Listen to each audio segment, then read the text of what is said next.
To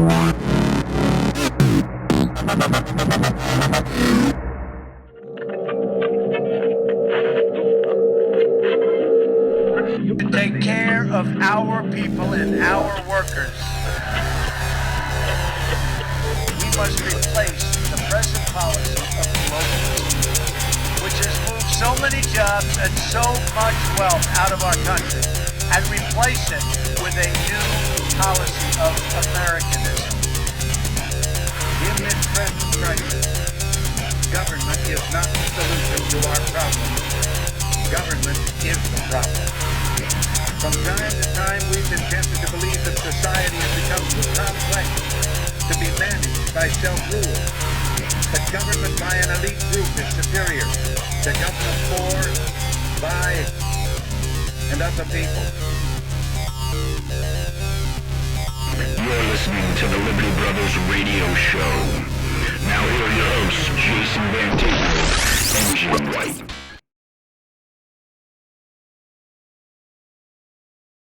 All right, and welcome once again to the Liberty Brothers radio show. We're coming to you live out of the great state of Montana, and it is a snowy and cold day. I think we're supposed to have snow until June. Literally, my weather calendar has nothing but snow and ice on it. I'm, of course, your host, Jason Mantano, joined, as always, with my partner in Liberty and Talk radio show, Jim White. Jim, how you doing? I'm doing very good, thank you. I'm snowed in as well. It's like the snowpocalypse down here is the term that you coined, I think, about 10 days ago when we were. You get hammered when your car got buried up to your windshield. Yeah, that was nice. That was a nice day. About 4 foot. Yeah, it's crazy up here. Yeah, now it's just like iced over, perfect, and of course there's new snow on the ground, which is good for a little bit because it actually gives a little bit of traction. But man, we are just ripe for avalanches to start happening here. So, well, I've got a new microphone here. Does everything sounding loud and clear as far as you're concerned on your end? Yeah, there was just a little bit of crunchiness to it, but yeah, we got a great show. You're sounding actually pretty good. We've got a great show lined up for today. Today, we've got in hour one Paul Graves, who is a Sasquatch researcher out of Washington State, who had this huge find. He was on Coast to Coast AM, and that's where I found the story anyway, was on their website. And over in Washington, just a little bit over here from where we are, across the Idaho Panhandle. Man, amazing find that has been very well documented as far as Sasquatch go. And we're going to be talking about Sasquatch and kind of his history and researching. He's not trying to prove anything with this. He's just trying to kind of record the facts as they appear and put them out there. So we've got him for hour one, and then we may have Mike Adams, our friend returning from naturalnews.com. They, of course, have been... Well, I'll let you go into that, John. I'll let you... What's been happening with Natural News? Well, as you know, Mike was approached and said either bring down Alex Jones, or we're going to bring you down. And he said, I'm not doing it. And Google took him off the took him off the list. Yeah, like 14,000 page entries just gone overnight. Boom. Nothing. I got like 140,000. Oh, 140,000. Yeah, exactly. And this happened not only to him, but InfoWars and a few other places. It's starting to happen. So they're using the whole fake news thing that's been out there. Of course, we know that often, more than often, the fake news is coming straight from CNN and these mainstream propagandists have been at it for so long that people are finally kind of waking up to it. And man, they're fighting back. So it should be a great show. Did we lose you, Jim? Sorry, we hope we can get Mike on. I hit the wrong button. We're hoping we can get Mike on. Yes, that's the hope. All right. Well, why don't we let's connect up Paul Graves, get you right into it, and start talking about Sasquatch. This is something that's kind of been very interesting to me, especially since I moved way up into the mountains of northwestern Montana. We're pretty far up there, and we're surrounded by forests and national forests, and just, man, I can take you 5 miles up the road from my cabin and bring you to this just deep, dark, timbered forests that man, I don't even know how deer can get through there, but there's wolves, there's grizzly bears, there's everything. And man, sometimes you think there might be something else. And with some of the video coming out, just across the border in Idaho and elsewhere, that man, I think there might be something up in our deep forests up here. And I don't know what it is, but I think there's something to this. I think there's something to the whole Sasquatch thing. So I've been looking for a good Sasquatch researcher, and I think we found him in Paul Graves. So we're going to get him on. He just put out a report that will get out there. It's been picked up by a Canadian research group that's very well known. So let me see if I can get Paul on. Let me see here. No, you want me to? You certainly don't want me to hum the cheesy elevator That's your job. music. That's like, well, that's your job. To hum the cheesy elevator music. Well, it's never elevator music. It's always just like, what is it? The thing. Jeopardy's Jeopardy. like the only one I really know. Yeah. Really. But I'll spare people. I'll spare 70s elevator music is really what we need. Is some actual. I need to get some sound bites. That'd be awesome. All right, Disco. Here we go. See if I can get Paul Graves added. All right. Here we go. All right. It's ringing. I remember watching a Bigfoot documentary when I was very, very young. It was a trifecta. Paul, do we have you on the line? Yes, I am here. Hey, Paul, thanks for joining us on the Liberty Brothers radio show. We appreciate you taking time out to talk with us. Let me give you a quick introduction. This is Paul Graves, who's out of Eastern Washington. I'm guessing by the census data that's in your report that it's a town about the size of the one that I live out of. But you've been researching Sasquatch sign and symbol in Washington State, and you've had a lot of experience. You've been doing this for, 15 years now? Oh, at least probably a little longer than that. 1988 was like the first year I kind of got my first story, and I kind of started collecting local stories, asking a lot of people, but I wasn't telling no one in the first few years. Right. Well, tell us a little bit about yourself. You're not doing this full time. I know you own a business as well, but tell us what initially drew you to this type of research, why you do it, and just introduce yourself a little bit to our listeners. Okay, sure. Yeah. Well, growing up here in Eastern Washington, Washington State, for folks that don't know much about Washington State, it's kind of divided by the Cascade Mountain Range, and there's basically around 6 million people in this state, and about 5.5 million of them live west of the Cascade Mountain Range, and that's about 1/3 of the landmass. So Eastern Washington is about 2/3 of the landmass with not a lot of people. So it's pretty rural over here, but we have Wenatchee's basically backed up. The Cascade Mountains come right down behind Wenatchee here and rise up to about 7,000 feet right behind us here. You just drive up the road and you're in the foothills, and then, of course, the deep Cascades. So, I'd grown up kind of hearing stories here and there when I was younger, but, of course, I wanted to be a musician, had other interests, and, did some of that stuff for a while, and still do, by the way. I'm still a musician, and it was around that 88 or so time I was over at my sister's house, and there was a TV show on about Bigfoot or Sasquatch, and there was another couple there, and we were watching it, and after the show was over, the guy that was sitting there, he kind of had his head down, and he kind of looked up, and he goes, "Well, Paul, seen one of these things." And it was like, "Oh, really?" And that was my first, him telling me what happened. He was hunting, kind of a typical story, went off hunting late fall up a particular valley up here by Wenatchee, and came across this small pond, and this thing was across the pond, and it was crouched down. And that was the first time I'd ever heard of them crouching also, which is another, if you read the reports, there's a lot of them seen crouching down low, not always standing up, tall or whatever.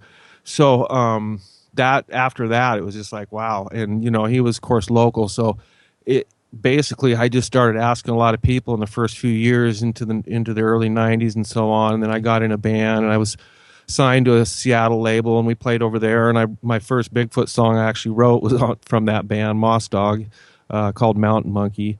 And then, after the band quit, get a little older and stuff, and just I kept researching and having things happen, and it was around 2004, went on an expedition with an organization called the BFRO, and it was over in the Olympics.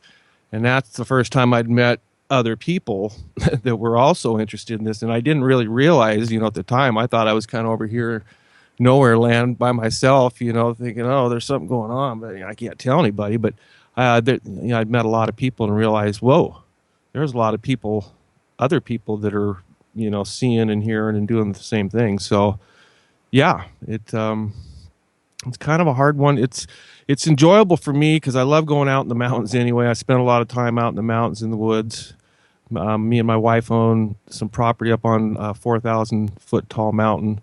Spend a lot of time up there and other areas all throughout the state. So, it kind of goes hand in hand, but I've definitely learned a little bit about these things and kind of what they like and don't like and their behavior. So I just go out and camp. I certainly don't go chase them ever.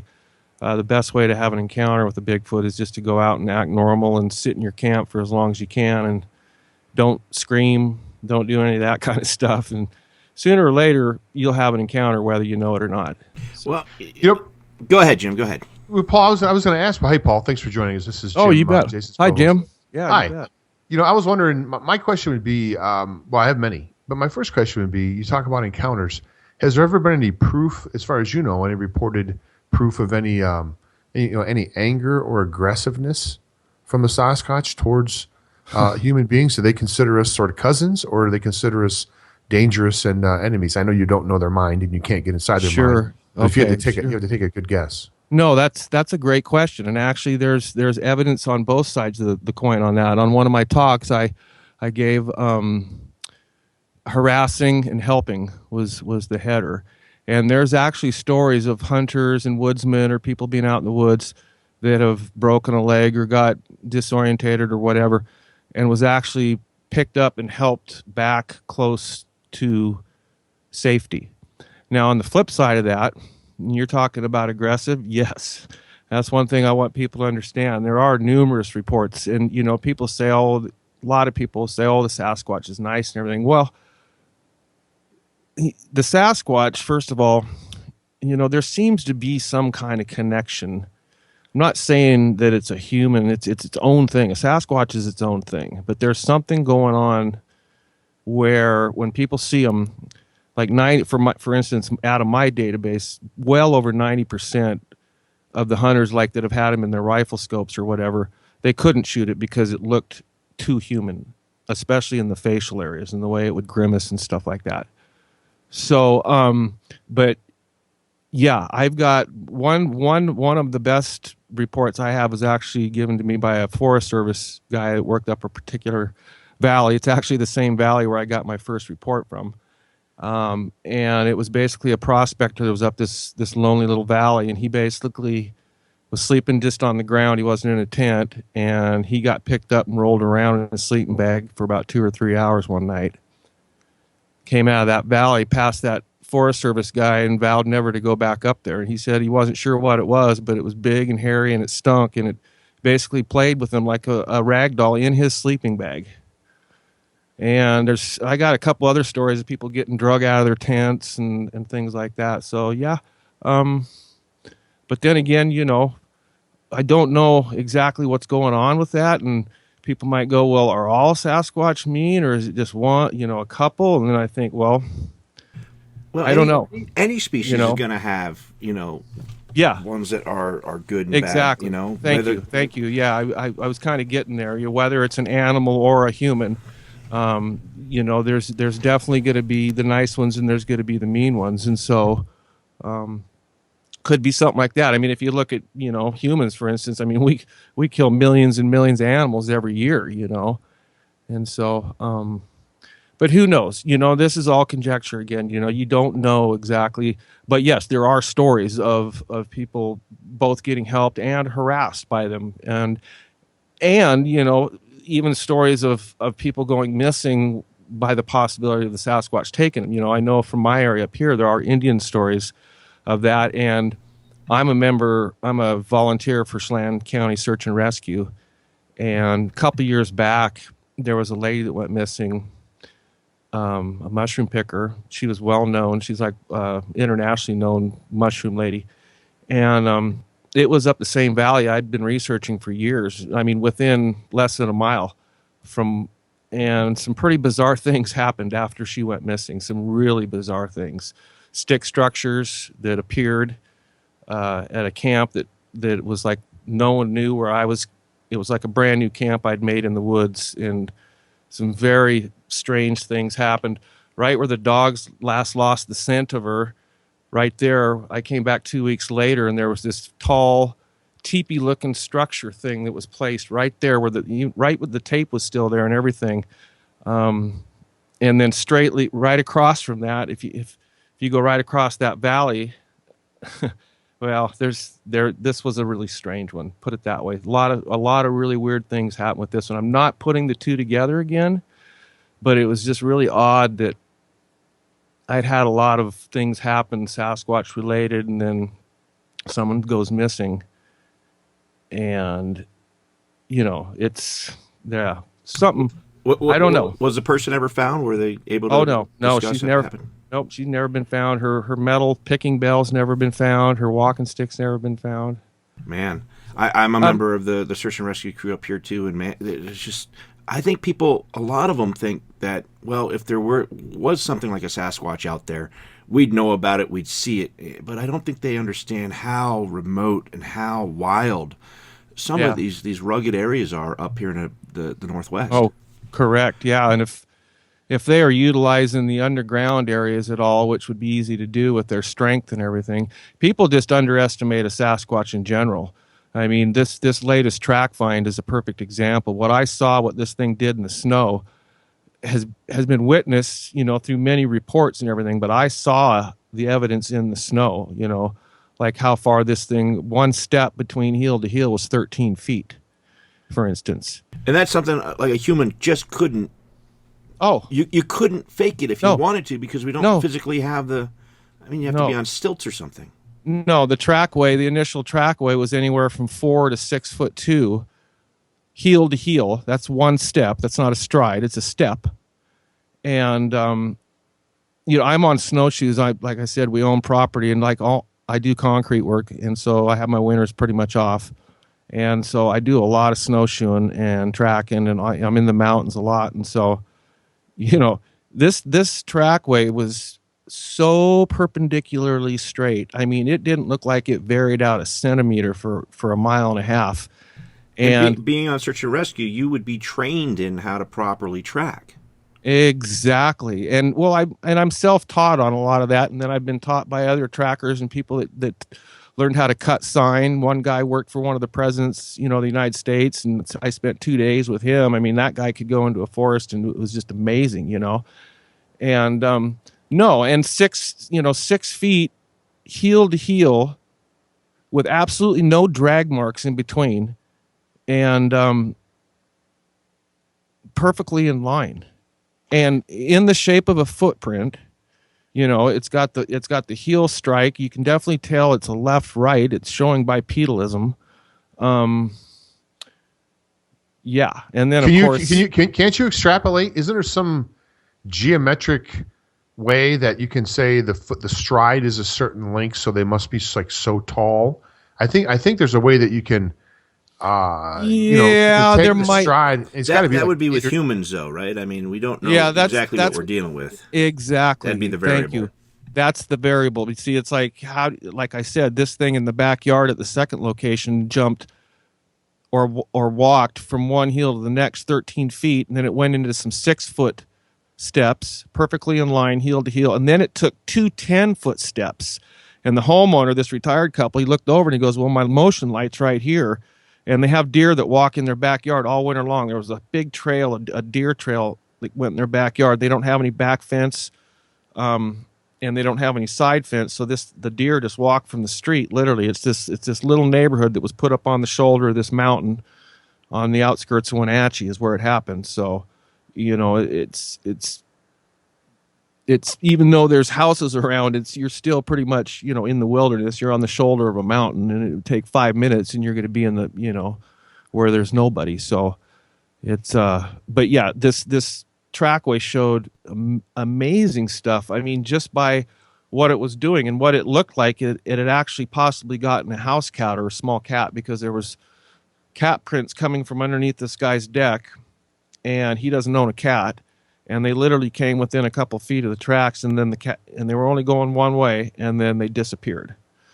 And so when he took those two 10-foot steps, that light must have come on, and then all of a sudden he sidestepped, and the tracks are sidestepped like 4 feet apart, but together, like sidestepped.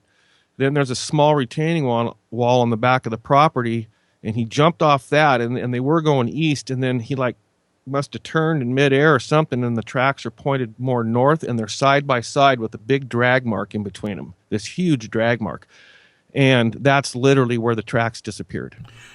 Let's back up and tell us about this most recent track event, because it happened, just 2 weeks ago? Yeah. And that made big news. I know your report just got published. It was a very large group out of Canada. I know I found it on Coast to Coast AM. Tell us about this most recent one. Walk us through what happened and how you were called into it. Sure. Yeah, I kind of jumped ahead there. That was kind of the end of this whole thing. There was 2 track locations where they were found. So what I was just discussing was the second location. But so let's go back to the first. And it was basically Monday, it must have been the 13th of February. I get a knock on my door about 7:30 in the morning. Kind of thought it was odd, whatever. And it was a guy by the name of Roy Bianchi, and it was an acquaintance that I know through the construction trade. I own my own concrete business. And I'd met him a few years back, and he knew I was interested in the Sasquatch and all that. And he just looked at me, and he pulled out his phone, and he goes, "I got to show you something," and showed me these tracks. I'm like, whoa. As soon as I saw him on the phone, I got to go look at those. And so I ended up going out there, and as soon as I walked up on this trackway, they'd found them the Friday before. So I got there on the Monday, and it had snowed. Our last big snowstorm, we got about 8 inches. It's snowing again today here. And 8 inches on the Thursday night before the Friday, and they plowed their area where they're building this new home in this old orchard. There's a small subdivision of 13 homes going in here where they just yanked out an orchard up in Sunny Slope there.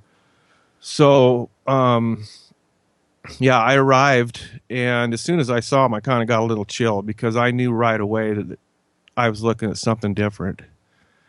And got a hold of my research partner, Josh Lawrence, and the home builder was there, 2 other people, and then another guy showed up, and then I think someone else showed up, and everybody was either a tracker or a very experienced hunter. We're all hunters and trackers here in Wenatchee. There's a lot of wildlife around here and good hunting and all that kind of stuff. So, and everybody was totally baffled. I mean, nobody had seen anything like this before.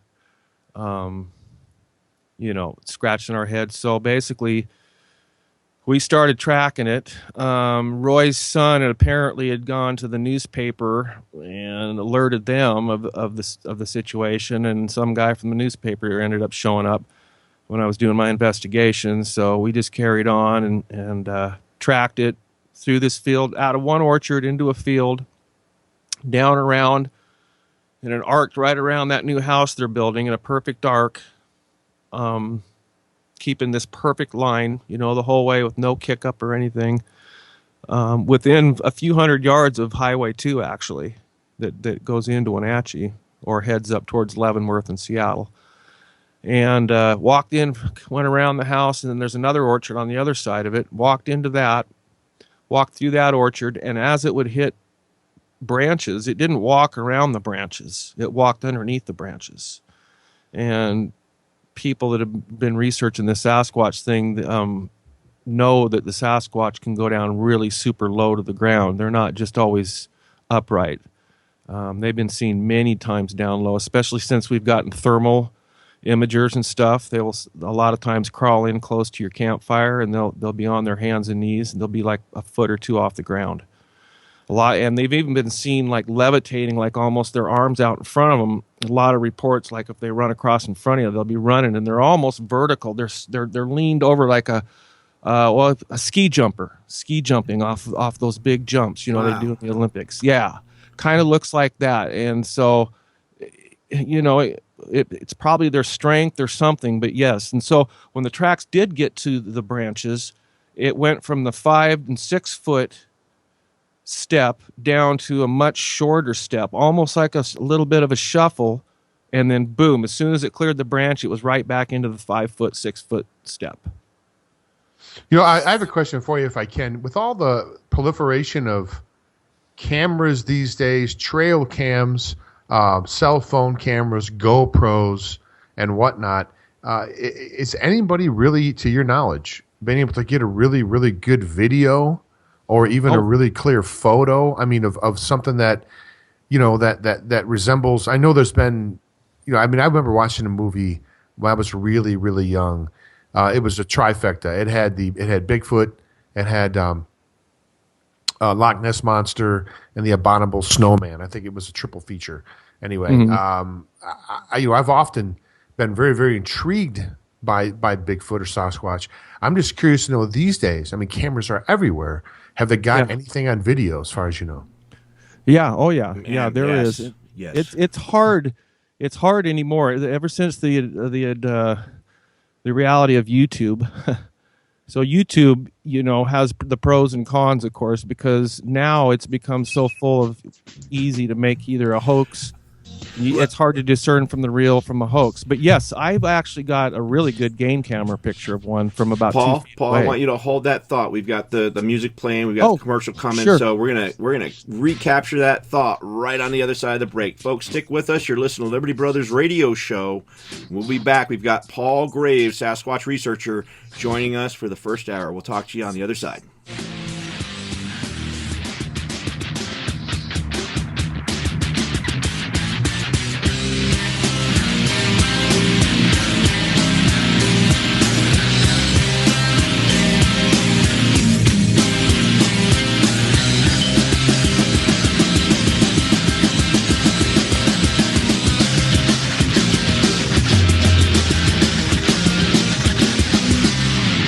Listening to Revolution Radio. Enjoy your extra big ass fries. You didn't give me no fries. I got an empty box. Would you like another Extra big ass fries. I said I didn't get any. Thank you. Your account has been charged. Your balance is 0. Please What? come back when you can afford to Oh, make no, a purchase. no. I'm sorry you're having Come on. My I'm kids sorry are you're starving.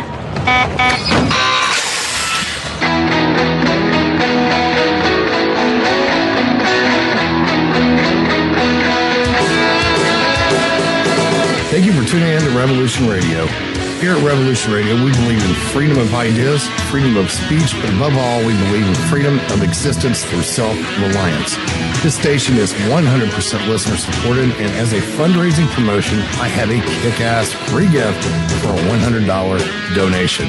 35,000 seeds. 25 years in the freezer. Long-term storable, 54 different varieties. So if food prices go crazy, the shit hits the fan, or if you just want to save tons of money every year by creating your own food, like I do, grab our seed pack special. Just look for the banner on the homepage at freedomslips.com. Don't be a statistic. Don't be part of the problem. Be part of the solution. We need, as humans, to start taking care of ourselves and not depending on the megacorps to provide unhealthy, nasty food. Included in this package is also a DVD with 900 survival and off-grid living documents and the offline home canning how to do everything website all on the DVD. So when you're growing all that food, you know how to can it, store it, preserve it, etc. with all these documents. So thank you for tuning in to Revolution Radio at freedomslips.com. I hope that you will pick up this package and start learning to be free. Revolution Radio, freedomslips.com, where information never sleeps and freedom is one seed that needs to be planted.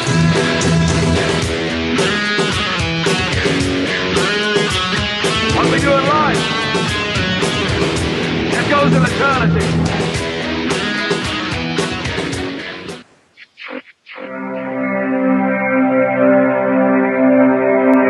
Oscar's freeze. That's your cerebral cortex looking for an answer it doesn't have. See? Even your brain knows you're screwed. Your body's filling with adrenaline right now, whether you know it or not. Your heart's beating faster. It's getting a little harder to breathe. The neurobiological system is telling it to run, but your knees are too weak to move. Fear is not real. The only place that fear can exist is in our thoughts of the future. It is a product of our imagination, causing us to fear things that do not at present and may not ever exist. That is near insanity. Do not misunderstand me. Danger is very real, but fear is a choice. We are all telling ourselves a story. You're listening to Revolution Radio at freedomslips.com. 100% listener-supported radio. Reporting to danger. Unafraid. Right here, where information never sleeps. Revolution Radio!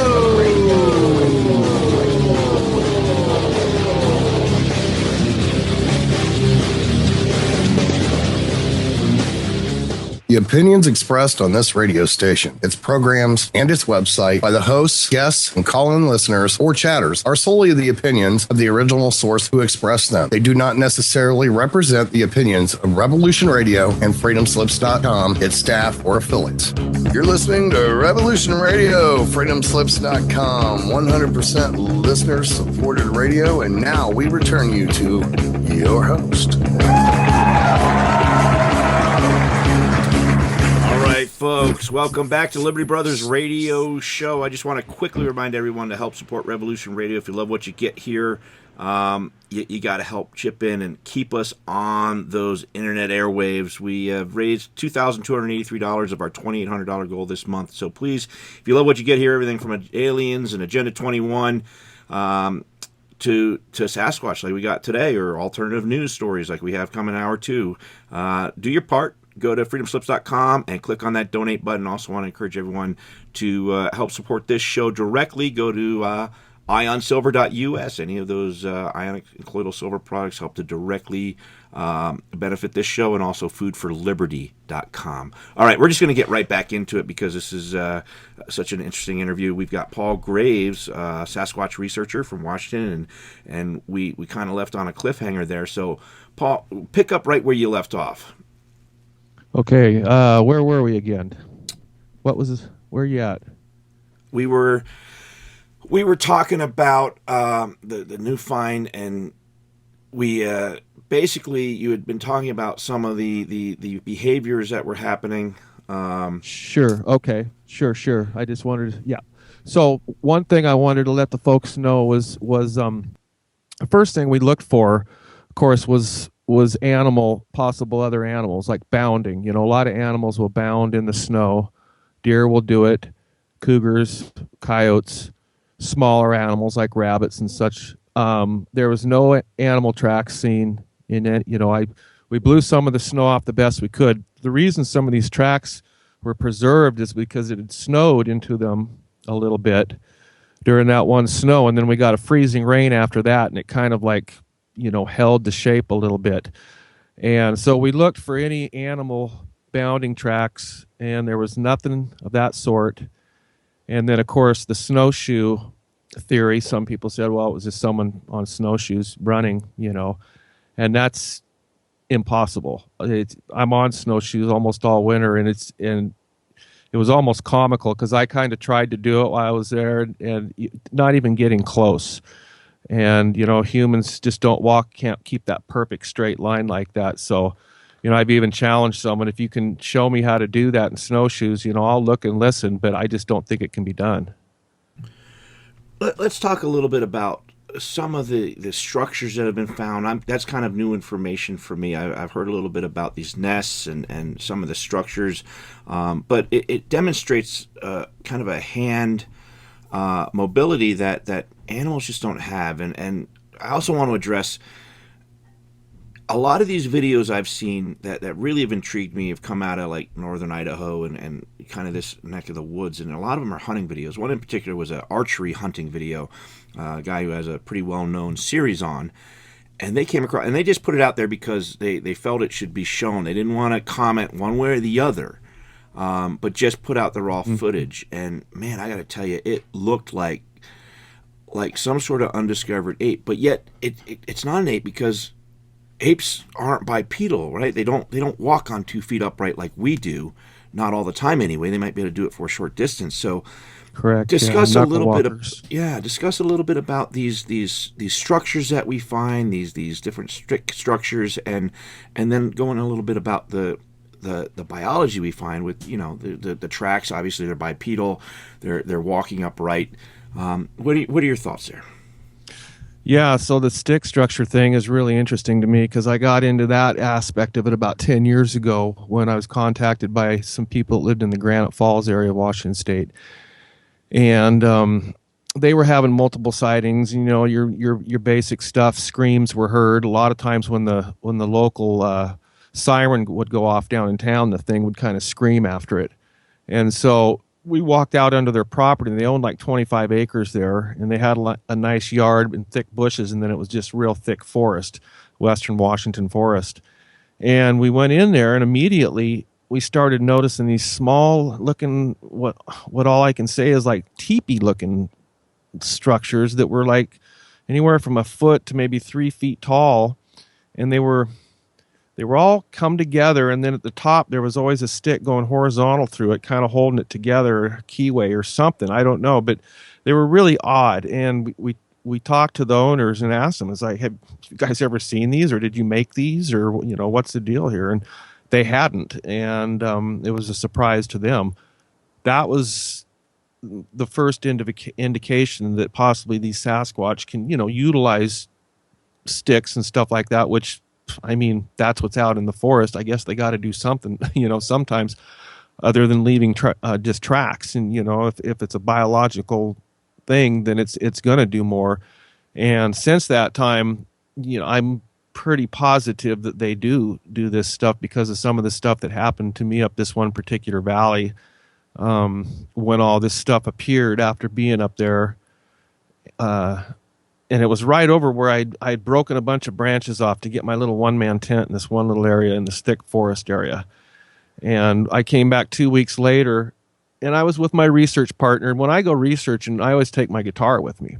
And I play a lot of guitar around camp all day long. If I'm in a camp, I kind of, I learned a long time ago, if you want to have an encounter with a Sasquatch or get close to a Sasquatch, you don't go out walking around looking for them.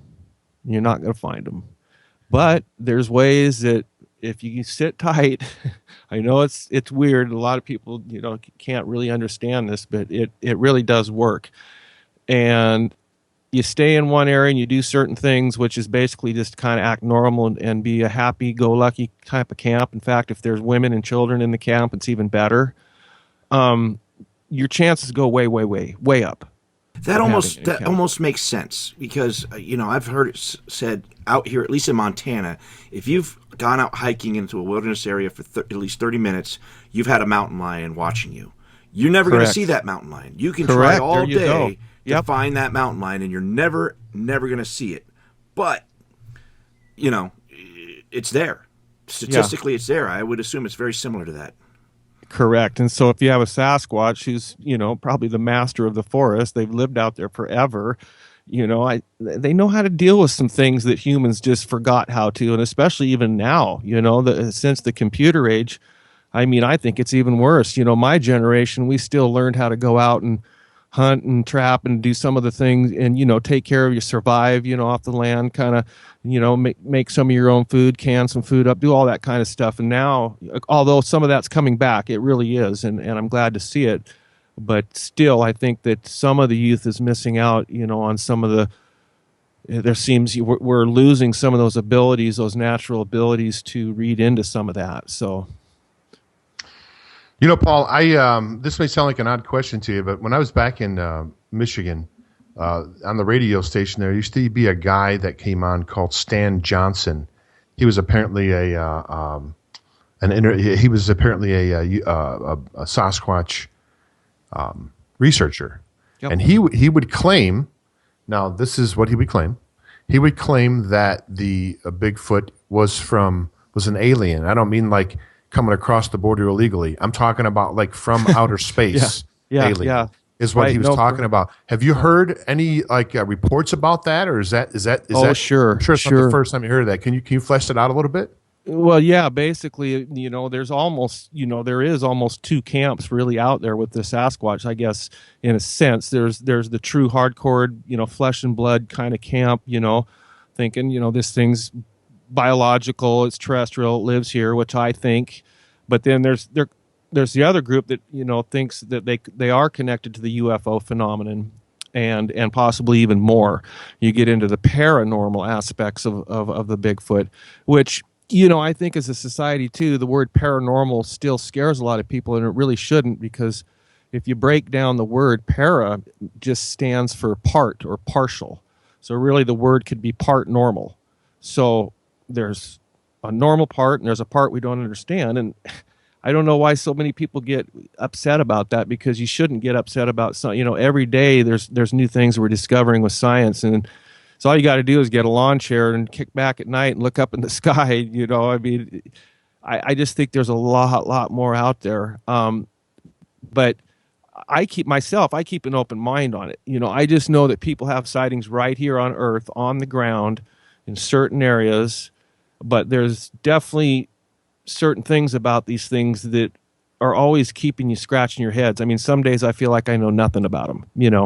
You do this for a long time and then boom, something happens. It's like, gosh, what's going on? Well, if you had to hazard a guess, would you say that they're more human or more animal? I know that it's sometimes they probably act human, sometimes they act animal. That's really hard, because I see both with that. But and what I guess Bernard Huvlums, who was a cryptozoologist, wrote a book on that, and he I think he made a statement on what defines humanism, and I think it was something like, well, you have to have work, language, and something else. There was like three main things you can have. So, well, does a Sasquatch have language? First of all, well, there's evidence of that. Yes, it has some kind of language, because Ron Moorhead, who's a researcher and also a good friend, they recorded some amazing vocals at one time, and I know a lot of other people have too.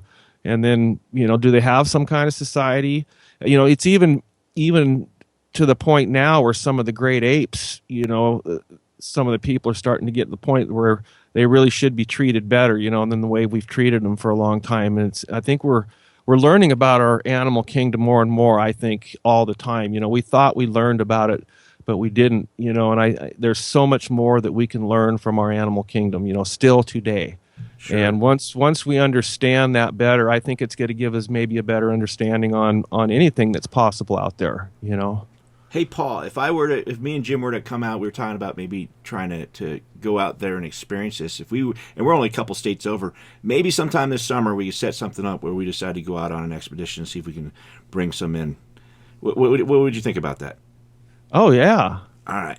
Let's see if we can maybe do that. I think that would be very interesting. That would be cool. I would love to go over to Montana. I mean, that would be rad. Where exactly are you guys located? We're kind of right near Glacier National Park. I'm a little bit more west. Sure. I'm right up near the Canadian border in Lincoln County, which is the next county over. So kind of right close to the Idaho border. Kind of close to the Bob Wilderness or something up there? Yeah. Bob Marshall. Yeah. Bob Marshall. Yeah. Yeah, we're actually, I'm real close to the Kootenai Forest. I'm actually in the Kootenai Forest and then the Stillwater area. You guys aren't too far from Spokane, man. Yeah, that's just it. I mean, it's 3 or 4 hours, maybe. I've got to drive an hour and a half to get to a town with a Walmart anyway, so going over your way is not going to be a big deal. I'm used to long drives. So that would be awesome. So let me, and I want to chime in a little bit on the whole alien side of things too. For those of you who've done any research into the Skinwalker Ranch, our old listeners will know that I've done a lot of research in the Skinwalker Ranch, and they've got a whole section of the book there that talks about the correlation between Sasquatch sightings and these UFO paranormal happenings that happen in these event areas like Skinwalker Ranch. Folks, if you want to lose a lot of sleep, go read the book, The Hunt for the Skinwalker, and go look at who the scientific minds are that kind of plugged into that whole project there. It's a whole nother topic for another day, but I think there is a correlation at least. There's definitely a lot of data. And with the language thing too, again, I think people who live in an urban area maybe don't realize how far sounds carry. I can literally, where I live, I can hear sounds in the middle of the night because it's so quiet, and these sounds travel so far through these valleys and up onto these mountain peaks that, I can literally be up on a top of a mountain hunting, archery hunting. Granted, I'm walking down the road and up the mountain, but it's taken me, 2-3 hours to get there, and I can hear my kids in the yard traveling up. Because it's the same valley. It's along the ridge of the same mountain. So these sounds travel for miles and miles and miles up here in the wilderness. So you hear just some of the strangest things in the middle of the night.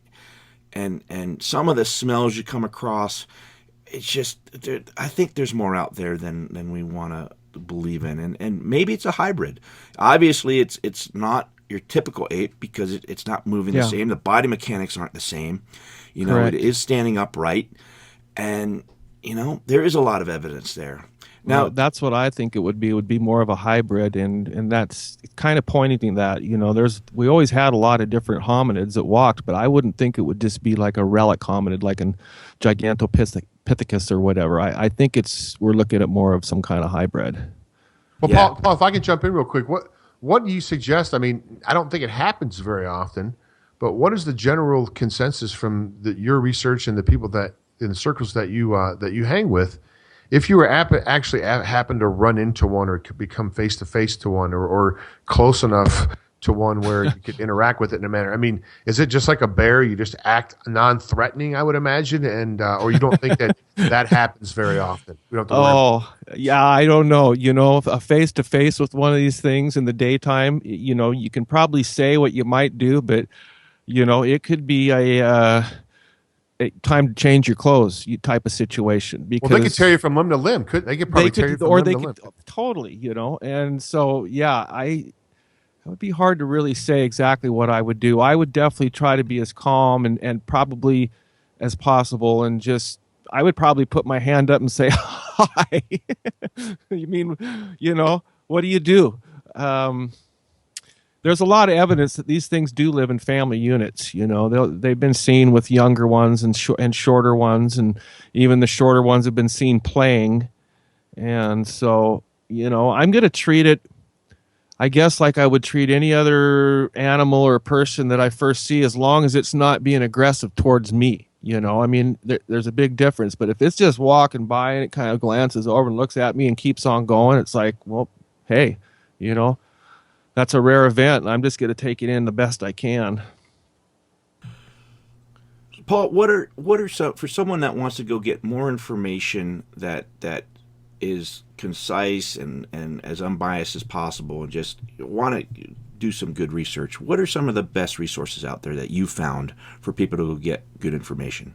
Well, see, I was kind of always old school. My mom worked for the Wenatchee World newspaper here for a number of years, 23 years or whatever. So I was always into the books, and got into this doing the book thing before the internet came out. Although there's some good internet information now on it, I would suggest getting some of the books by some of the great authors like John Green and Chris Murphy, and there's numerous ones. There's a couple written about the Walla Walla, Washington situation. I have literally over 100 books on the subject, so you get a lot of good information on that. For the hardcore flesh and blood, researcher that's been doing it a while, that book that you just were talking about, Hunt for Skinwalker, is an excellent book. If you want to kind of look into some of the different things that happen, and like you said, some of the people involved, there are some heavy duty people involved with that, with some great credentials and some of the money they put into that. And that book really will open your eyes up to some different possibilities to this whole thing too. Just a great book. And really hold on, because it's a good book. Yeah, there aren't many books that kind of get under my skin, and man, I got to tell you, I had some nightmares, I think, from reading Yeah. that book. Yeah, when I first read it too, a friend of mine, John Andrews, who's a longtime researcher, good friend, we go out every year and backpack into the woods, and he loaned it to me, and he's like, Paul, you need to check this out. And it was like, whoa, so yeah. But there's lots of good books on both sides of it. Chris Murphy's books, Know the Sasquatch, is a great kind of beginner that'll take you like from the kind of some of the Indians' history on through.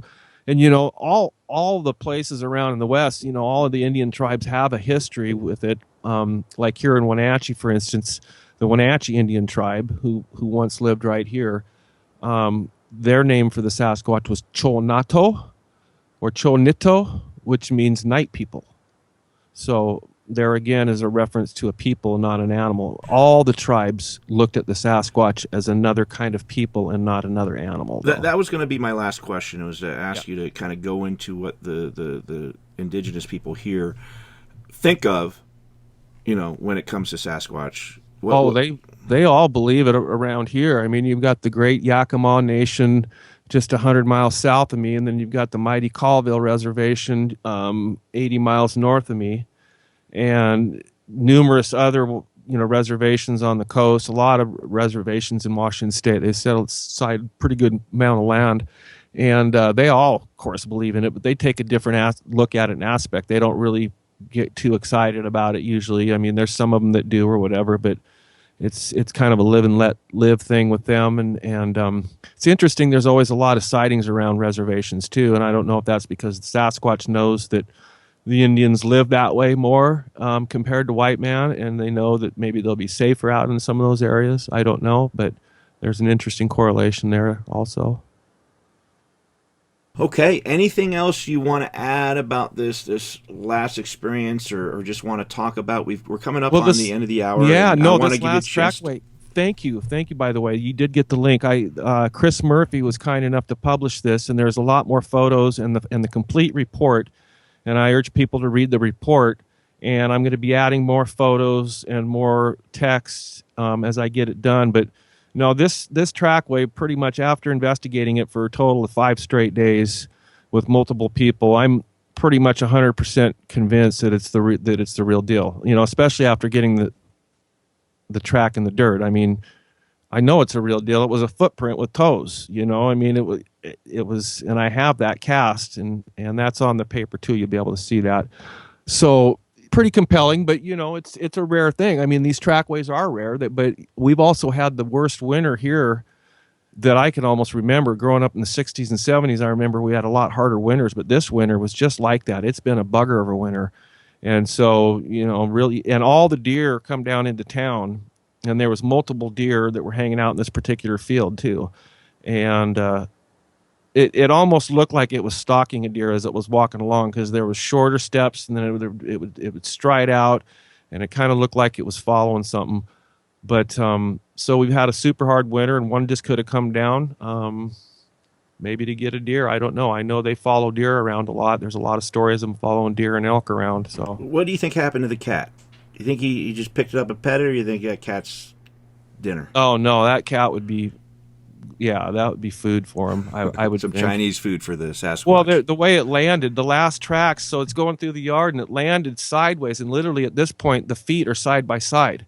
They're not, in a perfect line. Now they're side by side, literally, these huge monster tracks pointed towards that hedge bush.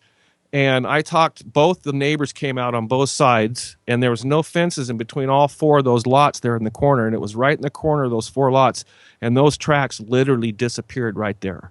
There was no tracks in any of the other yards or anything, but there was a big drag mark in between the 2 tracks, almost looked like it had something in its hand, and the only thing I can think of is it jumped up. It was probably in a crouched position or whatever, and it jumped up into that hedge bush and then made its way back out to the road and then over to this ravine that's just like 4 or 5 houses down, and then could get in that ravine and make its way on back up into the mountains. So, have you found any? I'm sure you found probably maybe tufts of hair or something that maybe snags it. Did you do any testing on it? Not on this particular hair. We found a couple possible hairs. Now, there's been real extensive hair studies done. We're just out of time. I apologize. We're out of time. Perfect. You have a website? You have a website, real quick, we can send people to? I would urge them to just, for now, go to the Sasquatch Canada website, and the report will be eventually published up there if it's not already published. I put the link for that up into the chat room, and it's for those listening later on. It's sasquatchcanada.com, and you'll have to do some searching from there. And if anybody wants to get a hold of me personally, I'm in the phone book here in Wenatchee under P. Graves, Paul Graves, or you can look me up on Facebook and friend me or whatever, and I'd feel free to talk to you. So yeah. All right, Paul. Thank you. We're out of time. I want to have you on again, though. Thanks. This was a great interview, and we'll talk with you again soon. Thanks, Paul. Stick with us on the other side. Mike Adams, Natural News. Thank you for listening to Revolution Radio.